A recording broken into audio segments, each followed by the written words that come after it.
Good morning, everyone. It's Natalie, and welcome to my channel, Find Joy in the Journey. Um, it is Saturday morning, and I'm out here in the Joy Garden. It's so nice. It's peaceful. It's quiet. I have the garden to myself. Um, and I'm getting a lot done. Uh, I love these days. I love these days when I can come out and really enjoy the Joy Garden. Um, and I can concentrate and figure out what I want to do and what I need to do. So, after taking a really good look at everything in the garden, um, I have so much going on. And it's like if I want to have a successful harvest, if I want to grow whatever crop it is, whatever plant or fruit, vegetable, whatever, if I want to grow it successfully, I have to learn how to maintain it, right? So, I've just done my research on a lot of different things in the garden.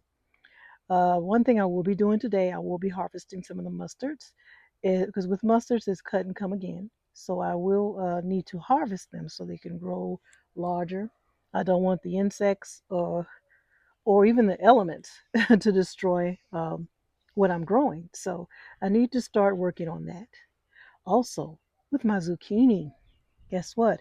There's going to be a zucchini harvest today. Do you see the size of that one? I know you see a lot of videos where they have these huge zucchinis, right? But in actuality, it is better to harvest them when they're about that size. When they're about 6 to 8 inches, when they're smaller, they taste better and they're more tender. So I'm going to harvest. And also another thing is when you harvest, it encourages the plant to produce more. So there are at least, I say, two zucchini that I can harvest off of that plant. This one here, okay. Maybe not that one just yet, okay. So, but I will be harvesting those zucchini off that first plant. Now, one big thing that I learned with the Brussels sprouts, right? I don't think they may be ready. Now, one thing I've been doing is I just, I learned to just prune or harvest or whatever you want to say, lower leaves. The main reason I do that is because if they're yellow and because they're always getting wet when you're watering or lack of sun, whatever the case may be. But there's other reasons that you would harvest lower leaves or remove, let's say that, remove lower leaves. Um, in the case of Brussels sprouts, once you see the little sprout growing, and I'll show you on a larger plant, um, once you see the Brussels sprouts growing, we can walk over there now. You remove the leaves. So it will encourage growth of the Brussels sprout. Plus, when you remove those leaves um, that's underneath the sprout where the sprout is growing, they grow more uniform. Okay, so I'll show you what I did this morning. Those are the leaves down there. Yeah, I've been busy, but so peaceful, so quiet. That's the main thing, peaceful and quiet. So I can enjoy the joy garden. Okay, you guys, this is what I'm talking about. You see those little sprouts? Now it's kind of shady, okay? But you remove the leaves. When you see the sprout growing, see, like just right here, you remove the leaf and it gives all the nutrients and energy grows towards growing bigger or larger Brussels sprouts. Okay, so I did it on both of these plants. I probably can remove a few more over here.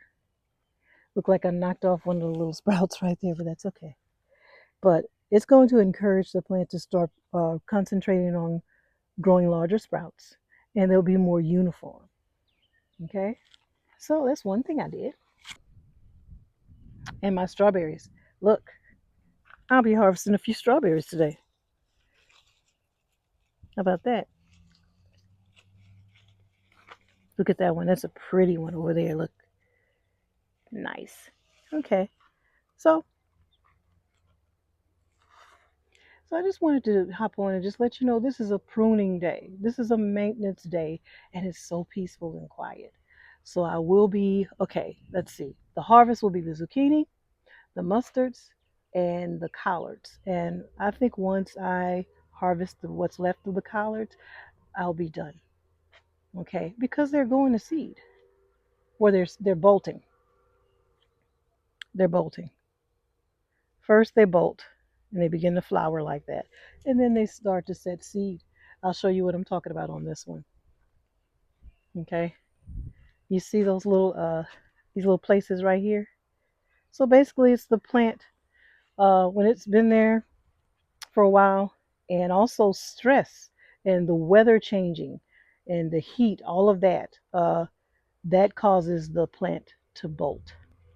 Okay, so that's what's happening here. Okay, and these little things here, that's actually going to be little seeds that I can harvest. I'll show you on another older collard. Now, this is my little area. I need to clean this up. I am determined to get rid of this today. I'm tired of looking at it. This is what I'm telling you. This is what's going to happen. If I leave that collard plant that in that raised bed over there, this is what's going to happen. This has been here for quite some time. There's seeds in there. Those are little seed pods. So if you ever wonder how they get seeds for your collards, this is how they do it. Okay, so I can actually harvest these seeds and save them. Got to do my research because I don't know how, but I will definitely. That's seeds, so I can grow more collards next season, and I don't have to buy seeds. I have my own, and that will be great. I actually would love to start that, like a cycle of growing things, saving the seeds, and regrowing again the next season. That would be perfect. I try to save my bell pepper seeds. Um, there's a helicopter passing through. So let me let it. Okay. I hope you guys can hear me now. Okay. There was a helicopter overhead. So it totally drowned me out, I believe. But what I was saying is, I would love to start saving my own seeds. That'll save me from having to go out and purchase seeds, which they don't cost a lot. But I just like the idea of just um, saving my own seeds. Uh, like these collards. I'm gonna learn how to save those seeds that are growing on this plant here.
Okay, everyone. I think I'm done harvesting for today, but there's lots more maintenance that needs to be done. Um, as you can see, I have cleared out that portion of the raised bed, that space in the raised bed where I was growing the celery. So I'm done with celery. I took out the last of those plants. Okay, so even that smaller one, you can cut that up and you can dehydrate that. Okay, you can use the leaves. Every part of this plant can be used. You can use the leaves for stock, vegetable stock. Okay, and then of course remember that fire fresh Swiss chard that was there. I'm gonna be totally honest. I grew that because I love the color, and I just wanted to try it out. And also, I wanted to fill that space, to use the soil in that space where those celery plants had died out. So I placed those in there. Because I already had another variety of Swiss chard. It was the bright lights, and I have even harvested some of that today. Okay, my first strawberry harvest, you guys. I am too excited. Did you see that? Beautiful Chandler, and the other one is Everbearing, but it only had like two little berries. I went ahead and took them off the vine, but the Chandlers were the ones that were the more mature plant that had been there longer. And as you can see, I have beautiful strawberries. My zucchini, that is Spineless Beauty zucchini. And the reason why I was like, you'll say, oh, they're too small. But guess what? I learned that it's best to harvest them when they're smaller and they're tender, about 6 to 8 inches. They're more flavorful. Okay. So that's why I harvested those. Plus, once you start harvesting, it encourages more growth. Okay. Collards, more Georgia collards. Now, those plants are actually bolting, both of them. The one in the orange raised bed and in the little uh, white colored raised bed in the middle. So, but I'm going to go ahead and continue to harvest. I was going to go ahead and dig up the plants, but I'm going to continue to let them stay there and just occupy that space. And also, unless it attracts insects, that's one reason why I'll go ahead and uproot something and just start over with new plants. Is if that area is just attracting insects. So I'll let them continue to grow until I decide what to do with that space. But I got me a fifth harvest of Georgia collards. Now let's go look at these mustards. This is what really, really has made my day. Okay? Let me give you a better look. These mustards. I wanted you to see. Remember, I always say, oh, I grew mustards the size of an elephant ear. Well, this is an elephant's baby's ear. But look, this is from that spot, from that very raised bed where I had that infestation. And I told you, if you just handle that infestation and let it keep growing, you can recover. These are the mustards that I grew from that bed where it's recovering from a beetle infestation. Look at the size of that. Okay. And then over here, that bed was also affected by the infestation, and I was able to harvest the mustards from there. There are some mustards that have a lot of insect bites, and that's another reason I wanted to go. I was tired of looking at those insect bites, those little nibble holes in the leaves, because it was just reminding me of the infestation. Once you start harvesting the leaves, even the leaves that have the insect holes, the new leaves that grow are nice, healthy leaves like this. So get rid of those old leaves. Don't know if I'm going to cook those or not, to be totally honest. Um, but hey, nothing goes to waste. Anything that is harvested that is not in very good condition that I can store, that I can cook, it goes in the compost bin.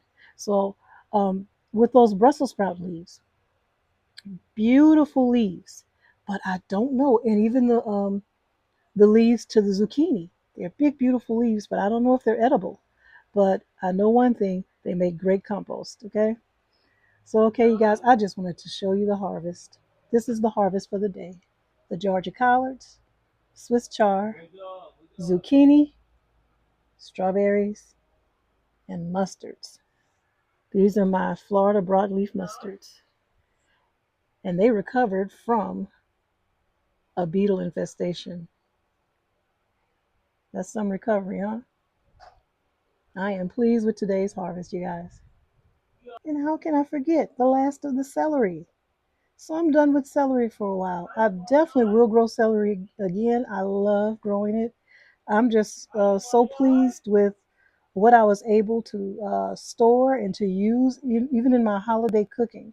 What I harvested earlier this season, I was able to use that during the Thanksgiving and Christmas um holiday cooking. And that really, you know, that's the reward for all the hard work and fighting the elements, fighting the insects. This is the reward. Okay, let me step back so you can see. That's my harvest, you guys. I'm gonna go ahead and sign off now. I got more work to do, and of course, my buddy Josh is out here now, so it's not gonna be as peaceful, but that's okay. All right, guys. You guys enjoy the rest of your day. Bye now.